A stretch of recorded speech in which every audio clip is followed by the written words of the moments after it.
Pourquoi est-ce que le soin se conjugue au féminin ? Ça veut dire quoi ? Est-ce qu'on le prend suffisamment en compte aujourd'hui dans la réalité du monde du travail ?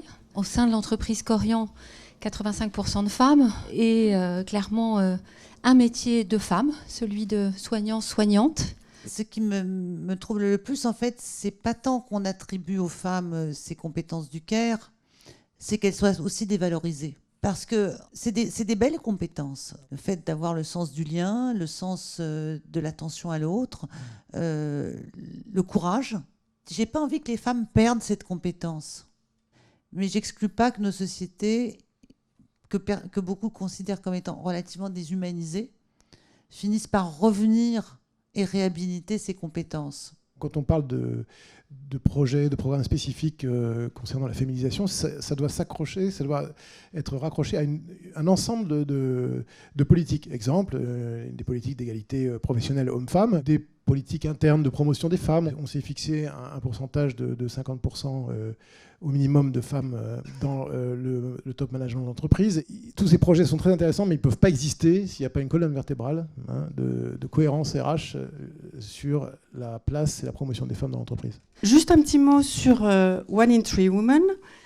C'est une initiative qui a démarré il y a 2 ans. 7 grandes entreprises ont signé cette charte d'engagement avec pour objectif notamment de sensibiliser, de travailler sur ces questions internes et d'engager plus d'entreprises autour de ces questions. Pourquoi on a réalisé cette enquête ?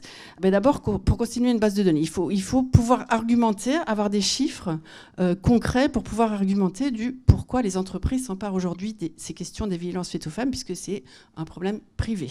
En Europe, vous l'avez dit Sophie, 1 femme sur 3 a été victime de violences physiques ou sexuelles. Dans l'entreprise, c'est 1 femme, 1 personne sur 5 qui connaît un ou une collègue victime de violences. L'employeur a un rôle à jouer. Certes, il n'est pas celui qui va prendre la main de la femme des victimes de violences conjugales et l'emmener porter plainte.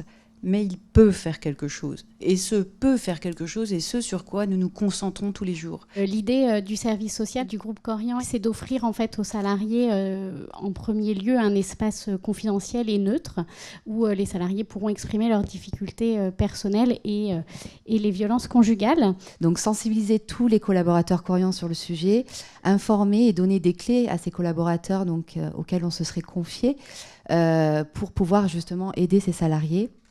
Et puis surtout ouvrir le dialogue et créer un environnement de travail bienveillant. C'est pas si facile que ça d'accompagner des femmes victimes de violences. Ce qu'on a à déconstruire, c'est tout ce qui entoure, tout ce qui précède, tout ce qui accompagne et tout ce qui fait la tolérance aux violences conjugales et qui sont en fait la confusion entre l'amour et la propriété.